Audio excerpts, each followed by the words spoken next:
92.7 big FM এ season 5 নিশুতি রাতে ছমছমে ভয়।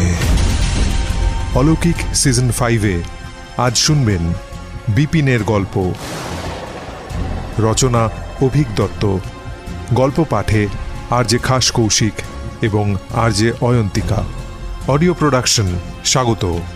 Audio partner Wednesday box studio. Content partner penchant for pinnacle. এই গল্পের স্থান, কাল, পাত্র এবং সমস্ত চরিত্র কাল্পনিক, বাস্তবের সঙ্গে এর কোনো মিল নেই। এই কাহিনীর সময়কাল এমন যখন ভারতবর্ষে ইস্ট ইন্ডিয়া কোম্পানি এসেছে বটে, কিন্তু রাজত্ব করা শুরু করেনি। আবার অরঙ্গজেব পরবর্তী মুঘল আমলের শাসন ব্যবস্থাও শিথিল হয়েছে। দেশের বিভিন্ন অঞ্চলে ছোট ছোট রাজারা মাথা চাড়া দিয়ে উঠেছে। মহারাষ্ট্রের ছোট একটি জনপদে তখন আম্বার পাতেল রাজত্ব শুরু করেছে। আম্বার আগে ছোটখাটো ভূস্বামী ছিল, কিন্তু খুব কম সময়ের মধ্যে আম্বারের কুখ্যাত লেঠেল বাহিনীর দাপটে সে অনেকটা অঞ্চল দখল করে ফেলতে সক্ষম হল। আম্বার অত্যাচারী রাজা, মতের মিল না হলেই তার প্রজাদের ফাঁসিতে ঝোলাতে দেরি করত না সে। তার দুর্গে প্রায়শই ফাঁসি লেগেই থাকত। এখন যেমন একটা ফাঁসি হওয়া মানে সে কাজের আয়োজন শেষ হতে হতেই অনেক দিন লেগে যায়। কখনো কখনো দেখা যায় ফাঁসিটা হলই না। তখন তেমন ব্যাপার ছিল না। সে আমলে শাসন ব্যবস্থা শিথিল ছিল। এক একজন রাজার অধীনে এক এক রকম শাসন হতো। আম্বার কুটিল রাজা ছিল। কারো জমি দখল করার থাকলেও সে ছলে বলে কৌশলে সে লোকের নামে আজে বাজে দোষারোপ করে তাকে ফাঁসি দিয়ে তার জমি দখল করে ফেলত। জোর যার মুলুক তার বলতে যা বোঝায়, ব্যাপারটা একেবারে তাই। আর আম্বারের লেঠেল বাহিনী রীতিমতো কুখ্যাত ছিল। ফলে আম্বারের দাপট বেড়েই চলছিল। তার জন্মের সময় নাকি তার মা স্বপ্নাদেশ পেয়েছিল, যদি আম্বার নিজের হাতে কোনো খুন করে তাহলে সে নির্বংশ হবে। এই ভয়ে আম্বার কোনো দিন নিজে খুন করেনি। তার হয়ে ফাঁসি দেওয়ার কাজ করত বিপিন। বিপিন ব্যস্ত লোক। দিনের বেলায় পরিশ্রম করে ফাঁসির মঞ্চ তৈরি করে। রাত 2টোর সময় বিপিন স্নান এবং নেশা করে টলতে টলতে মঞ্চের কাছে হাজির হয়। কতটুকু আর কঠিন কাজ! শুনতে সহজই মনে হয়, হ্যান্ডেল টানলেই কাহিনী খতম। কিন্তু এই সামান্য কাজ করার মতো কোনো লোক এককালে আম্বার অনেক খুঁজেও পায়নি। সবার এক কথা, ভাব হবে। কেউ কেউ এও বলতো, আপনি চাইলে আমাকেও ফাঁসিতে ঝোলাতে পারেন, কিন্তু আমি এই কাজ করব না। কেউ আবার ফাঁসি দিতে গিয়ে বেহুঁশ হয়ে গেল। আম্বারের সমস্যা বেড়েই যেতে লাগল। বিপিনকে কোত্থেকে পাওয়া গেল তা অবশ্য এখনো কেউ জানে না। মধ্য 40-এর বিপিন এই অঞ্চলেরও নয়। বছর 10 আগে একদিন দুর্গর দরজায় দাঁড়িয়ে হাঁকডাক করছিল।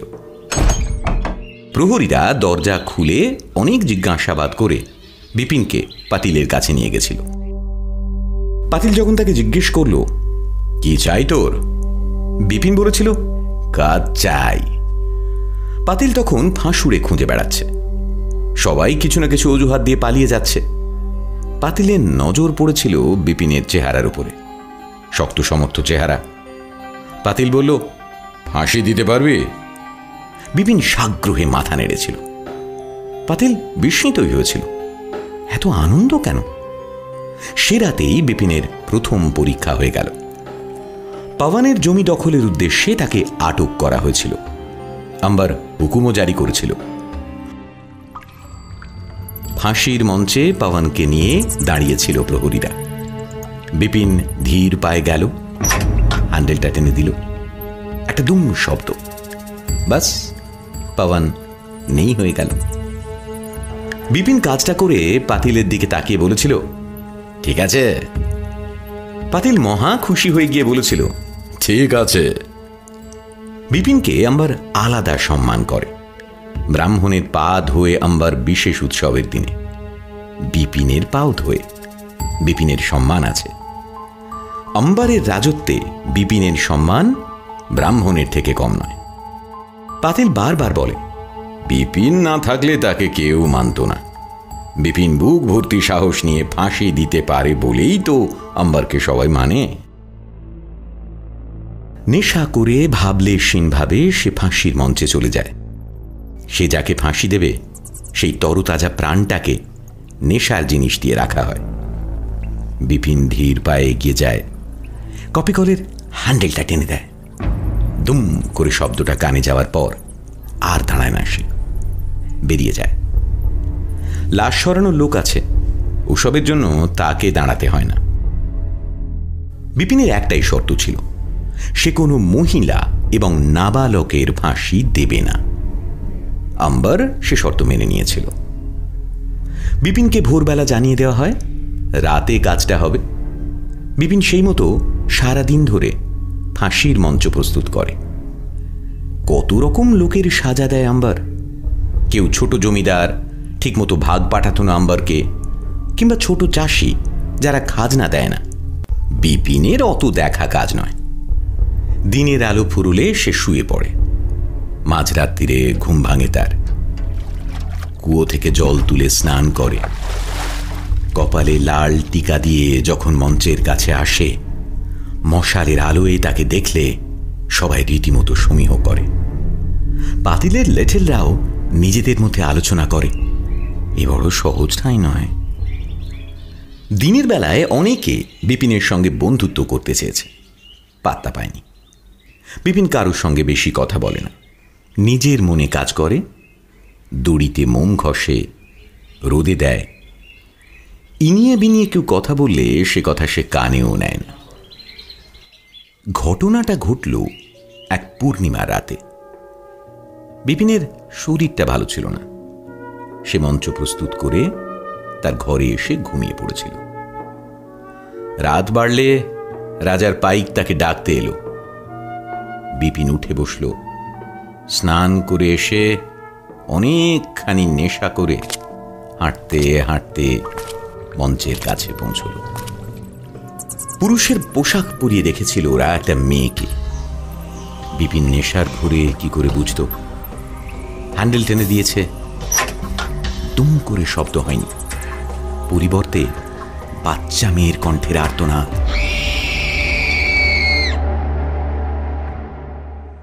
কপাল জোরেই বেঁচে গেল ফুলমতি। সবাই হুই হুই করে উঠে আবার তুলে এনেছিল। গলায় ফাঁসির দড়ি পরিয়ে দিল ফুলমতিকে। বিপিন শক্ত হয়ে দাঁড়িয়ে রইল।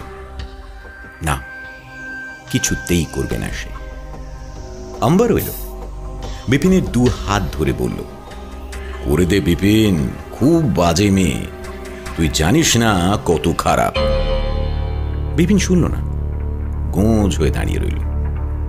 সে যা ঠিক করেছে তার বাইরে কোনো কাজ তাকে দিয়ে করাতে পারবে না কেউ। আম্বার অনেক কাকুতি মিনতি করল, বিপিন করল না। কথায় কথা বাড়তে শুরু করল। একসময় আম্বার রেগে গিয়ে বলল, না করলে এই রাজ্য থেকে তোকে দূর করে দেব। বিপিন বলল, তাও মঞ্জুর, কিন্তু এ কাজ আমি করব না। শেষমেশ ফুলমতি বেঁচে গেল। আম্বারের হুকুমে ফুলমতির সঙ্গে বিপিনকে জুড়ে দিয়ে রাজ্য ছাড়া করা হল। বিপিন এমন জেদ ধরে রইল, কোনো কিছু করেই আম্বার তাকে দিয়ে মেয়েটার ফাঁসি দেওয়াতে পারল না। সুন্দর চাঁদ উঠেছে আকাশে। মাঠের মধ্যে দিয়ে বিপিন হেঁটে চলেছে জোর পায়ে। একটু দূরত্বে ফুলমতি হাঁটছে। কিছুটা এগিয়ে গিয়ে বিপিন থমকে দাঁড়ায়, ফুলমতির জন্য অপেক্ষা করে। ফুলমতি কাছাকাছি এলে বিপিন আবার জোর পায়ে পথ চলতে শুরু করে। অনেকখানি পথ যাবার পর রাস্তার ধারে একটা পরিত্যক্ত বাড়ির বারান্দায় বসল। ধুঁকতে ধুঁকতে ফুলমতি তার কাছে এলে বিপিন বসতে ইশারা করল। ফুলমতি বসল। বিপিনের নেশা কেটেছে অনেকক্ষণ। সে বলল, তোকে মারতে গেছিল কেন? ফুলমতির মুখে চাঁদের আলো এসে পড়ছে। ফুলমতি হাসল, খিলখিল করে হাসি। বিপিন বিরক্ত মুখে বলল, কি হলো? ফুলমতি বলল, আমি ডাইনি। বিপিন বলল, মানে সেটা আবার কি? ফুলমতি বলল, তুমি জানো না ডাইনি মানে কি? বিপিন সত্যি জানত না। বলল, না জানি না তো, কি রে? ফুলমতি বলল, ওরাই আমাকে ডাইনি বলে, আমি জানি না।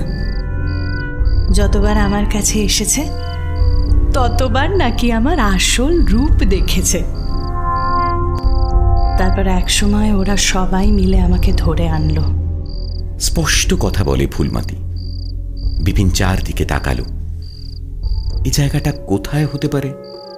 আম্বার পাতিলের রাজত্বের মধ্যেই হবে। সে কোনো কালে বেশি ঘোরেনি। বিপিন কিছু বেশি বুঝতে চায়নি কোনো কালেই। তার একটাই কাজ, ফাঁসি দেওয়া। আম্বার যাদের বলে তাদের ফাঁসি দেওয়া। মানুষ মেরে মেরে বিপিনের মধ্যে এখন আর কিছু নেই। সে মানুষ নেই, অমানুষ হয়ে গেছে। তবুও তার কৌতূহল হলো, আম্বার ফুলমতির মধ্যে কি দেখেছে? সে কথাই জিজ্ঞেস করে বসল সে। কি দেখিয়েছিস তুই আম্বারকে? ফুলমতি মাথা নাড়ল। জানি না, জানলে তো ভালো হতো। শুধু যতবার কাছে এসেছে ততবার খুব ভয় পেয়ে চিৎকার করেছে।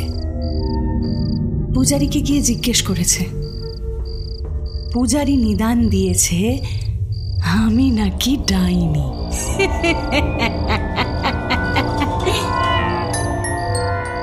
ও পূজারী? তা পূজারীর সঙ্গে বিপিনের কোনো যোগ নেই। তাকে পূজারী ঘেন্না করে, বলে সে নরকের কীট, তার ছায়া মাড়ালেও পাপ। বিপিন চুপ করে বসে থাকে। নেশা তার কাজ শেষ করেছে। বিপিন জিজ্ঞেস করল, তোর ফাঁসি হয়ে যেতে পারত, কি ভাগ্যে যে তুই বাঁচলি। ফুলমতি আবার খিলখিল করে হাসতে শুরু করলো। যা বলেছ। বিপিনের সব ইন্দ্রিয় যেন অবশ হয়ে আসছে। তার ঘুম পাচ্ছে। কারো না কারো মৃত্যুর পর এভাবেই ঘুম আসে তার। আজ এমনিতেই আসছে, পথশ্রমেই হয়তো, নাকি পাতিলের লেঠেলরা তার খাবারে কিছু মিশিয়ে দিয়েছিল। ওরা কি কিছু আন্দাজ করেছিল যে বিপিন নাবালিকা দেখলে ফাঁসি দিতে চাইবে না? তাকে নেশার ঘোরে কাজটা করানোর চেষ্টায় ছিল। কিছুদিন আগের কথা মনে পড়ে গেল তার। অনেক ছুতোনাতা করেও সুরজ লোহারকে ফাঁসাতে পারেনি পাতিল। বেকসুর খালাস করে দিতে হয়েছিল। রাত নামতেই অন্ধকারে সেই সুরজের কুটিরে আগুন দিয়ে তার পরিবারের সবাইকে মেরে ফেলল সে। বিপিন জানতে পারল তার পরের দিন। ভাবলেশহীন মুখে সে বসেছিল। কে কাকে মারল তা নিয়ে ভাবতে চায়নি কোনো কালে। এ কথা মনে পড়তে ঘুম চোখে সে বলল, পাতিল কিন্তু এত সহজে ছেড়ে দেবে না। ও আমাদের পিছনে লোক পাঠাবে, আমাদের বাঁচিয়ে রাখবে না কিছুতেই। আমি একটু চোখ বুঝি, তুই কোনো কিছু বুঝলে আমাকে ডেকে দিবি। যতজনই আসুক আমি বুঝে নেব।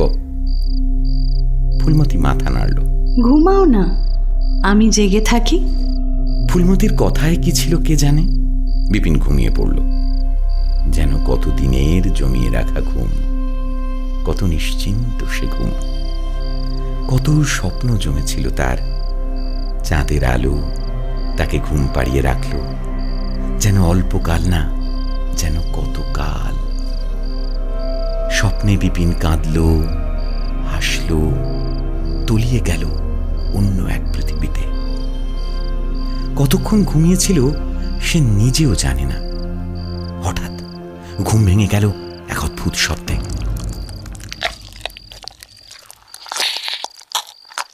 চোখ খুলে যা দেখল তা সে অতি দুঃস্বপ্নেও ভাবতে পারেনি। অম্বরের 10 জন লেঠেল মাটিতে পড়ে আছে, আর ফুলমতি লেঠেল সর্দারের গলার নলি চিরে রক্ত খাচ্ছে।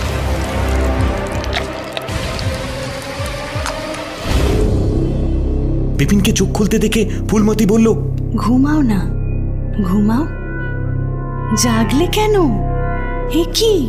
সে উত্তেজিত হতে চাইলেও কিছুতেই উত্তেজিত হতে পারল না।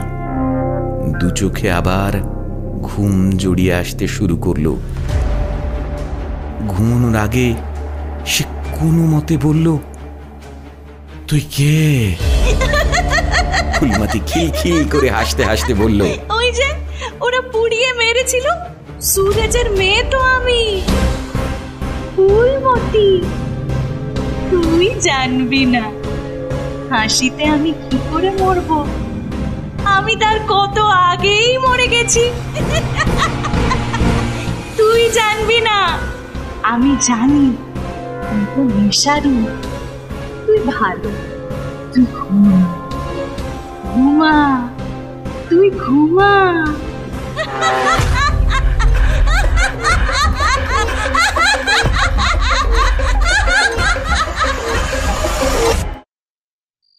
বিপিন ঘুমলো আবার। কতদিন পরে কি শান্তির সে ঘুম।